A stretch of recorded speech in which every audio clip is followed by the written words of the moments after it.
In 1969, the United States government officially announces it will stop investigating UFOs. But trust in the government is about to hit rock bottom. The 1972 Watergate scandal opens the door for a 1974 amendment to the Freedom of Information Act, granting the public unprecedented access to secret government files. They reveal that while the U.S. Department of Defense may have closed its public investigation into UFOs, hundreds of well-documented sightings still defy explanation. The declassified documents also reveal that multiple government agencies have been hiding important UFO sightings for decades. Join us as we investigate why top-secret government agencies still study UFOs, but keep their findings classified.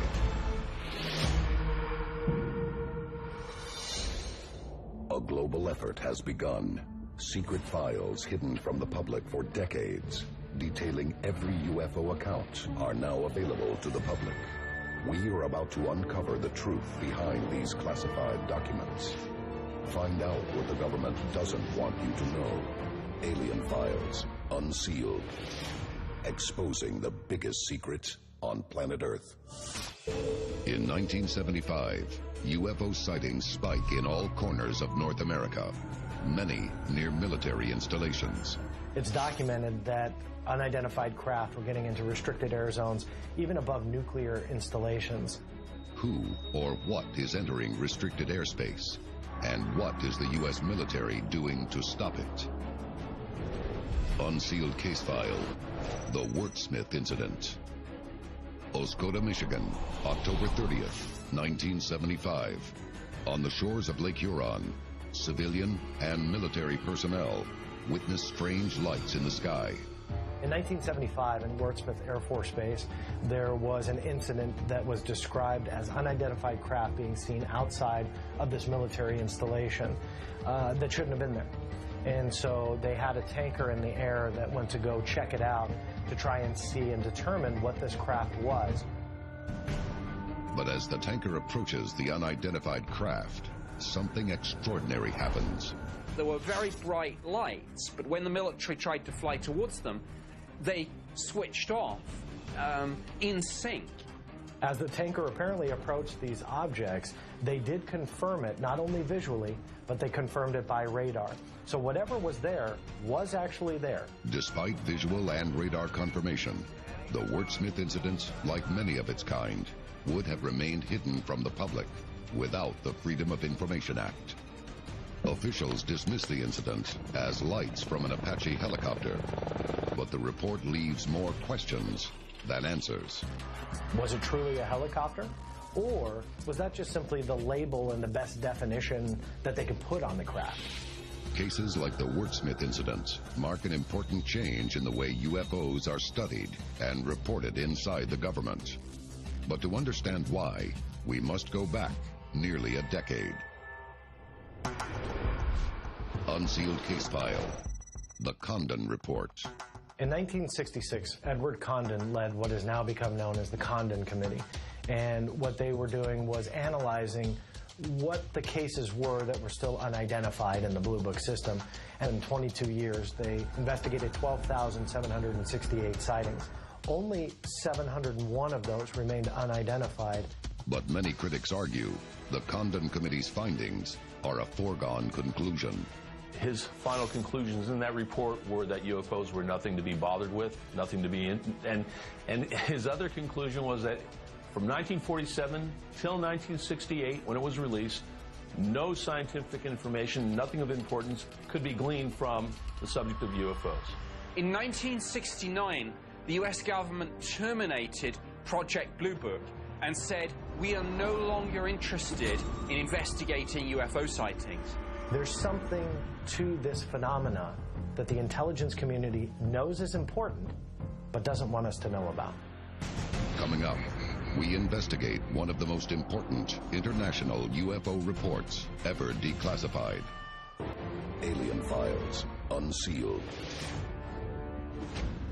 In 1969, the U.S. government shut down their official Air Force investigation called Project Blue Book.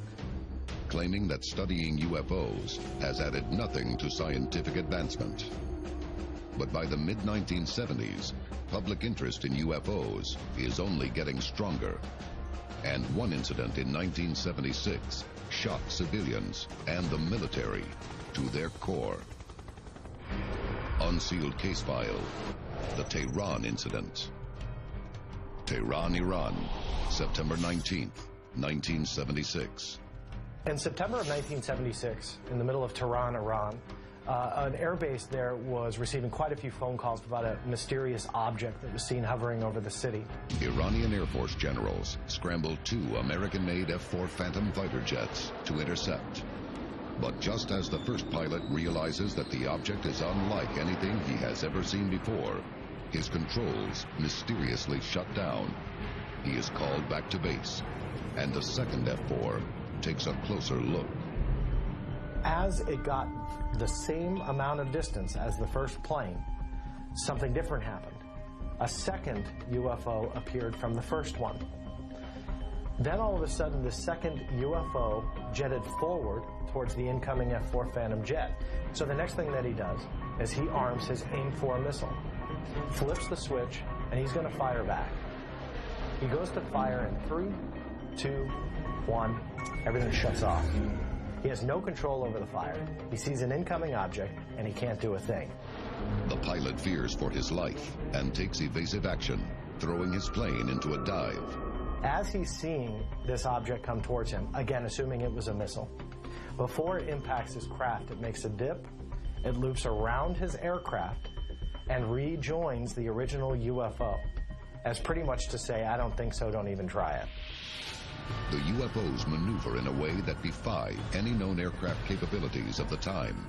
There was actually a third UFO that appeared as the pilot saw it come out of the side of the original craft, then goes towards Earth and actually lands on the ground. It says to have cast a large light, about 1/3 of a kilometer in diameter, on the ground. American officers are secretly dispatched to Tehran, where they conduct a lengthy interview with the Iranian pilots, officers, and air control personnel. The report is sent to top-level agencies within the U.S. government. I've never seen a UFO document be forwarded that widely. The CIA, the NSA, the FBI, and again, even the White House received a copy of this report. Why does the U.S. government take such an intense interest in the Tehran incident, 7 years after the Air Force said that studying UFOs does not further scientific knowledge? Obviously, if a UFO can disable a fighter jet in Tehran, it can do it in the United States. Does the government take it seriously? Absolutely. This proves beyond a doubt that the UFO phenomena was real. This proves beyond a doubt that they were still interested in it. And this proves beyond any doubt that this was technology that we don't even have today, decades later.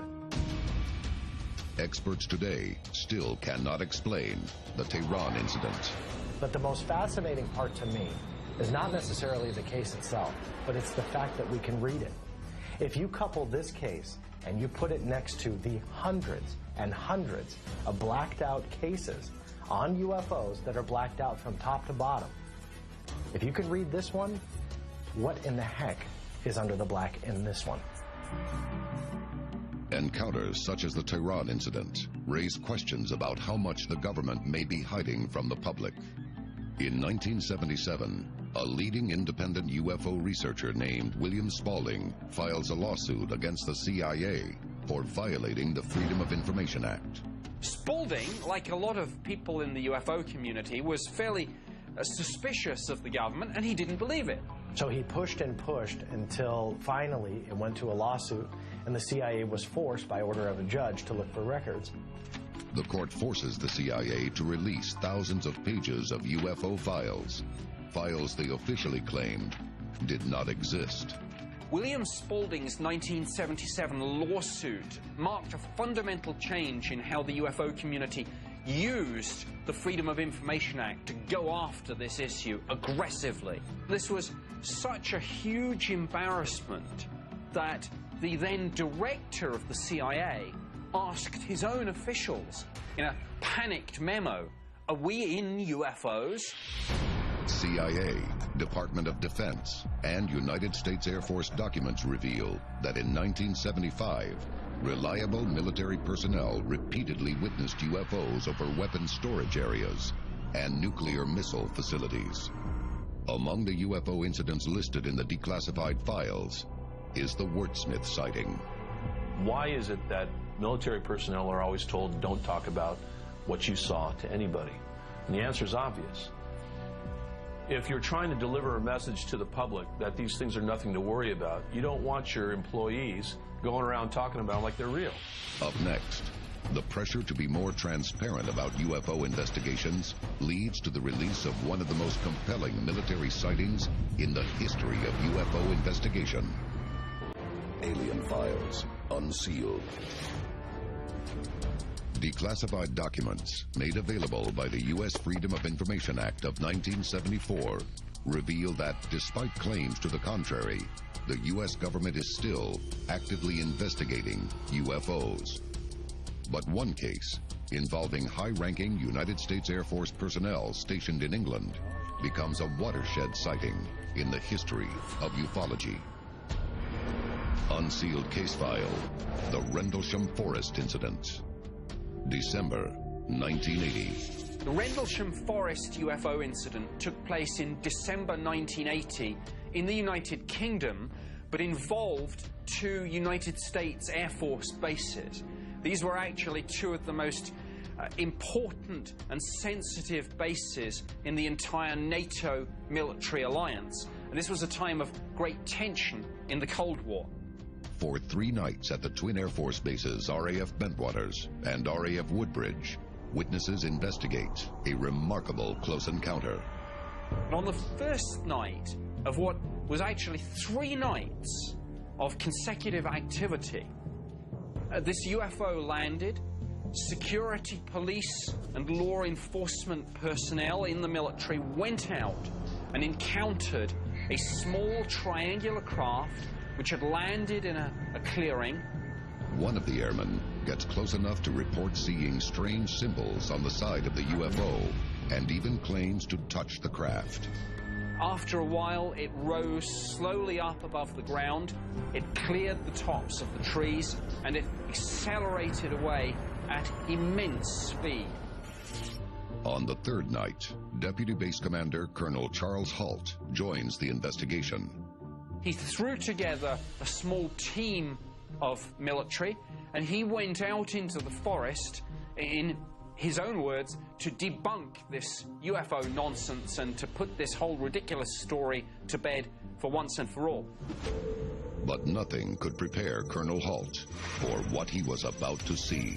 Over a period of some hours, saw extraordinary activity in the sky, including an object which fired a pencil-thin beam of light down at his feet. During his own sighting, it was his habit to carry with him a small handheld cassette recorder on which he documented his observations. This we have on audio tape, and that tape has survived.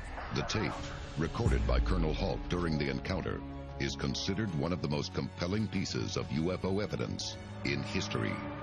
Here he comes from the south. He's coming toward us now. Now we're observing what appears to be a beam coming down to the ground.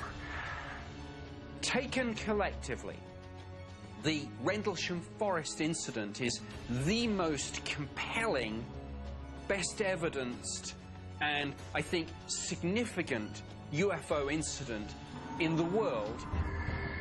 But the significance goes far beyond eyewitness accounts. There was indeed both a Royal Air Force and a NATO report that the radar establishments did indeed have an uncorrelated target. And they measured the radiation at this site, and the radiation had spiked. There's radiation where it shouldn't be, at the edge of a forest. Why?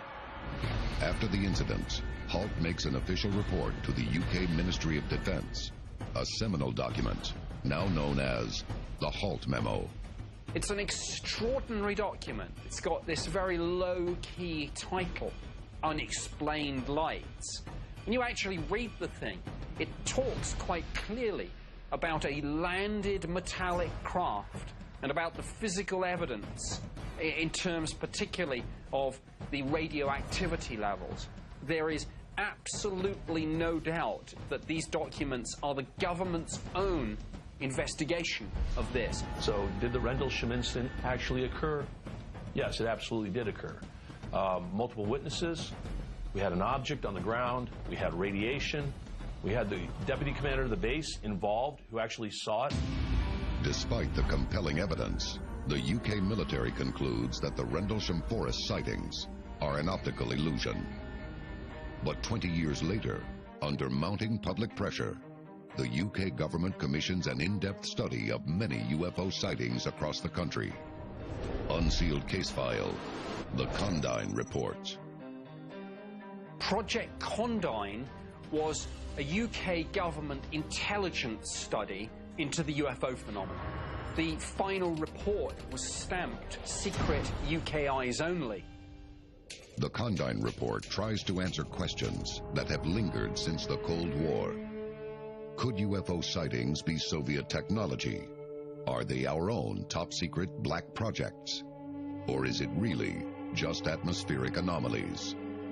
One of the other fascinating things is that it actually dropped the term UFO and replaced it with UAP, unidentified aerial phenomena. So when we use phrases like UAP, it steers people almost away from a nuts and bolts interpretation that we're dealing with solid, structured craft.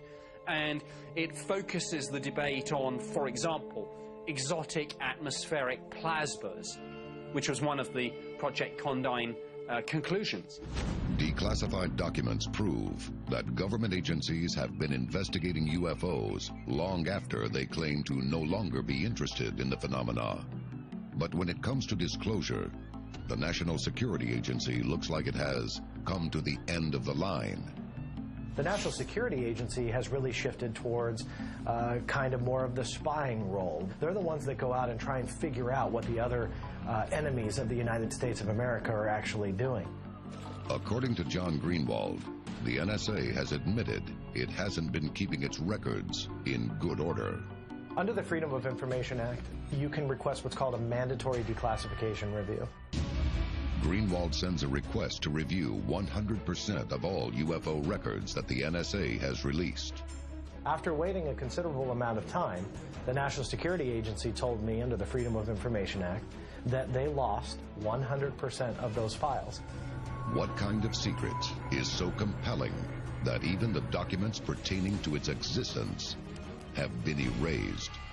Having done this job from the inside, I've met a number of people, politicians, military officers, intelligence community personnel, who are absolutely convinced that some UFOs do indeed involve visitation of extraterrestrial spacecraft and indeed entities. If it takes 30, 40, 50 years for these secrets to be declassified, it's possible that our children, our grandchildren, will see a whole new batch of evidence come to light.